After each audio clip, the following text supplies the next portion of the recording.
Hola, my squidgy amigos. Thanks so much for joining me today for my 21st book reading. Wow, this is great. So 21, and if you've been following all along, well done. Thanks for keeping up. Don't forget you can catch up on other chapters. So my name is Beth Shepherd, and I'm the author of the Ernie Gonzalez series. So if you've been watching, you will know that I have been reading through each chapter twice a week of this book, Ernie Gonzalez, The Determined Dreamer. So this is my first book that I've written. And just so you know, my second book, Ernie Gonzalez, Escape from Paradise. So can't wait to read this one to you. A lot thicker, so going to take a lot longer. But yeah, just packed with even more excitement and twists and turns. And you get to meet the thug slugs, which are very interesting characters. So hopefully you'll stay following me for that. But today we still have a few more chapters of this book to go and some of the best chapters yet. So I just want to say a quick hi to a couple of people who I know have been watching but have been quiet about it and I've only just found out. So their names, I believe their mum told me a while ago, I believe their names are Harry and Bradley. So they are one of 5 or 6 siblings, and those 2 boys have been watching. So I want to say hi to you. Well done for tuning in. Hope you've been able to do some of the activities. Please feel free to share them with me and I'll have a look at them and maybe I will read some out. Anyway, hi to everyone else who's watching. I know Jinhan and Rohan, you guys are still watching each week, so thank you so much. Well done. Right, let's crack on with chapter 21. It is called Cat Food. Okay, I wonder if you guys have got a cat. I wouldn't like to eat cat food, but anyway, who knows whether these snails are going to be cat food or not. Right, so just a quick recap about my book. So Ernie Gonzalez, The Determined Dreamer, is about a small Spanish snail who has a dream to find a special garden because he lives in a dusty old plant pot by the side of the road. And he wants something better for himself. And remember, he tries to convince his family to join him, but they are not having any of it, and they just laugh at him. But Ernie is a determined dreamer, which means he is someone who just tries and tries until he achieves. I bet you guys are all determined dreamers. Okay, when you just feel like you're just struggling to do something, but you just don't give up, and eventually you achieve it. I bet you've all been determined dreamers at some point. So Ernie now has come so far. He found his olive garden, but has decided to go back and rescue the rest of the snails of Venezuela and bring them with him.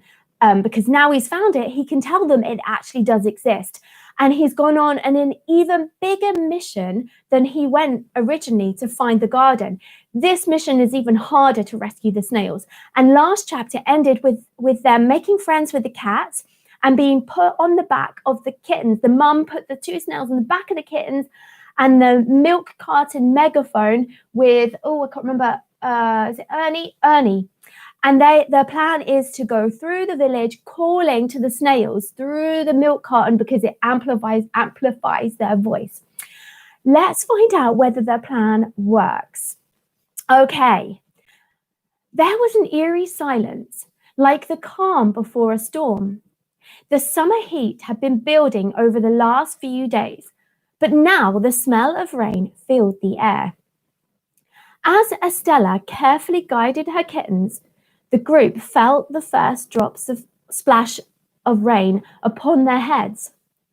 The cats might not like getting wet, but there was no turning back now. Quietly, Estella and the kittens tiptoed down through the winding roads through the village. She knew that there were many cats around, and each of them would defend their territory at all costs, so she had to make sure that none of them spotted her and her family.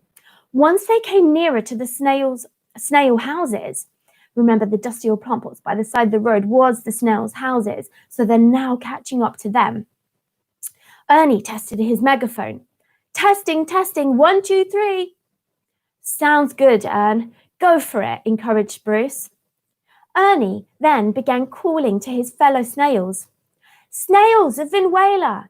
We have found snail paradise," he shouted with courage. "Come with us and enjoy a new life of abundance, peace, and happiness." Wow, sounds great.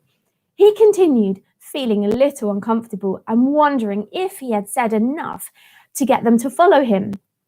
"That's it, keep going," encouraged Bruce. "Meet us at the park just after sunset and we will take you there," Ernie went on. Bruce is a very encouraging friend too. As the rain grew heavier, they continued down the hill, through the small village in the mountains, calling to the snails. Faithfully, the two now soggy kittens trotted along behind their mother until they had reached the park as the day began to fade. "Phew, we've made it," meowed Estella as her kittens joined her to sit on the steps of the park. The snails slid off of their backs and onto the wet floor. "Well done," said Ernie to the cats. "You did really well. I'm sure they must have heard us." Just then, at that moment, there came a rustling from behind the bushes. Everyone froze. The snails couldn't bear any more surprises. "So what do we have here?" came a sly, sinister voice. Shivers ran down their back. Ernie felt his tentacles stand on end as he wondered what danger they would have to confront this time. Bravely, they all turned around to face whoever or whatever it was that had approached them. And there, standing in the half light, was a slender, jet black tomcat. Snails, my favorite delicacy," he purred. "There's not much meat on them, but they taste good." Bruce and Ernie looked at the cat in horror. Estella and her kittens quickly had to huddle together to shelter the snails. "You'll have to get past us first, shouted Portia bravely. "Is that right?" said the black cat. "I like a challenge." Ernie realized that the sun had almost set, and soon the other snails would be making their way to meet them in the park, and he didn't want them to end up as a gourmet delicacy for some stray cat. The black cat leapt towards them, his sharp claws out, ready to attack. "Run!" shouted Estella. Bruce looked round and spotted a large empty tunnel opening in the wall. "Over there!" he shouted, and began sliding as fast as he could, which can't be very fast for a snail, but I think these snails are pretty fast. I think they would be fast if a cat was about to eat them. The kittens bounded on ahead. From inside the tunnel, they called out to the snails, "Quick, faster, you can do it!" Bruce and Ernie used every bit of speed they had to zip across the ground. They slooched and slooped across the wet surface, moving faster than they had ever done before. At last, they reached the tunnel and turned to see Estella desperately fighting for her family against the powerful cat. Ernie's papa, Manuel, had been in the kitchen washing up when he had heard a voice that sounded a lot like his grandson Ernie. He hadn't seen him for weeks and was really missing him. He was very fond of Ernie and loved his strong sense of adventure and the chats that they used to have about the olive garden. But one day, Ernie had just vanished. Manuel was sure that he had left home to find the olive garden. Secretly, he hoped he had made it and imagined that Ernie was having a great time there. But now he was sure that he could hear his voice outside in the street. Quickly, he went out of the house and could just about make out 3 cats walking slowly down the hill, where Ernie's voice seemed to be coming from.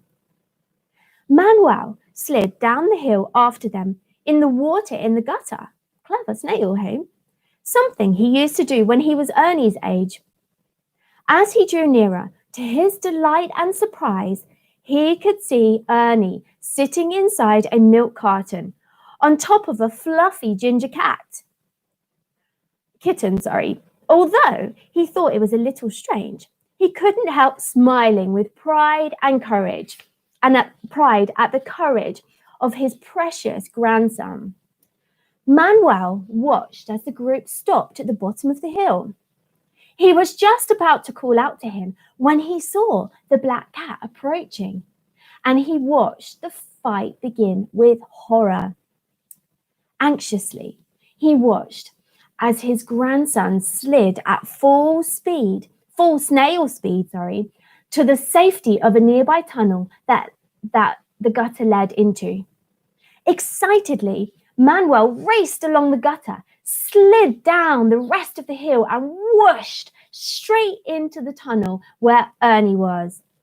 "Ernie!" he said, full of pride as he swept in and knocked Bruce off balance. "Papa! What are you doing here?" The two snails wrapped tentacles around each other's shells, so pleased to see each other. "I heard your voice and I knew it was you," answered Manuel. "What is this all about, Ernie?" As quickly as he could, Ernie explained the whole story and finished by telling his papa about the plan to rescue the other snails. "Papa, I don't want any more snails to be taken. We have to get everyone out of here. This village is not safe." Manuel looked at his grandson and agreed. He trusted him and was ready to help. "But what about Estella?" said Ernie, feeling concerned for her safety. Nervously, the three snails and two kittens peered out of the tunnel to see what was happening. Everyone held their breath and prepared themselves for the worst. And we leave it there at that cliffhanger of an ending. So Ernie and Bruce and now Manuel and the two kittens are in the safety of the tunnel while Estella defends herself and them against the stray cat that wants to eat the snails. So I wonder, can she do it? Can she survive unscathed from the other cat who's probably hungry and wants a tasty morsel of a chewy snail? Anyway, right, so bit of a longer chapter today. I like that chapter. Lots of action and excitement. So that leads me on to my author tip today. So my author tip is to include great action parts in your story. I love action in stories. I love action stories. I'm not so much of a mystery story kind of person. I like the action and adventure. So depends it doesn't matter if you like action or mystery or horror, but you still need to include some action in your stories because it makes it exciting. So my tips are, I'm just looking up on the wall, I've written it down. Always use good action adjectives, okay? So if you're not sure, look them up, find some new ones to describe your actions that is happening. Or new, exciting, doesn't have to be just adjectives, but different words for your to describe action, okay? And then short sentences, brilliant for making things sound exciting. He leapt off the roof, full stop. He dived through the bushes. Okay, keep them short sentences. His heart pounded. Don't forget to add in a little bit of how the character feels. His heart pounded with fear. He was terrified, full stop. Short sentences are brilliant. I've mentioned them before. I love them. Don't be afraid to use them and use them in the right places. Action is a great place to use them. I think I've mentioned a bit about action before. Also, I have said you must include in your action sequences clear details because sometimes you might be describing something that is quite tricky and is happening quite fast. Don't assume that the reader knows your idea. Communicate your idea clearly, so explain in detail. And I remember I have mentioned this about the truck and the tire, and I said that was quite tricky to write. Okay, so remember that if you want to. I can't remember what week that was, but go back and have a look. I'm sure you can find it. So just take your time and make sure that it's clear detail. Now, I have an exciting activity for you, one that I love doing myself, okay? I want you to write 1 or 2 paragraphs, action paragraphs, okay?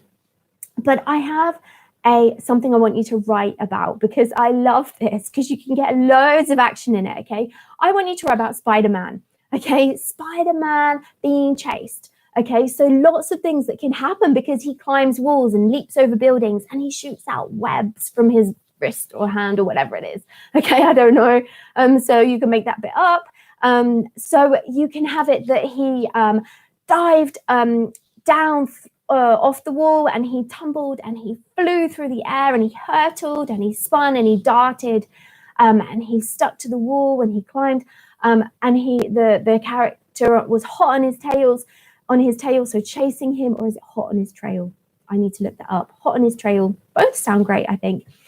So you lots of action. Don't forget to add in how he felt. His heart pounded with fear, or his heart he was full of excitement and adrenaline. His legs trembled, or something like that, okay? So you could add in a bit of how he felt, but you're mainly going to do action.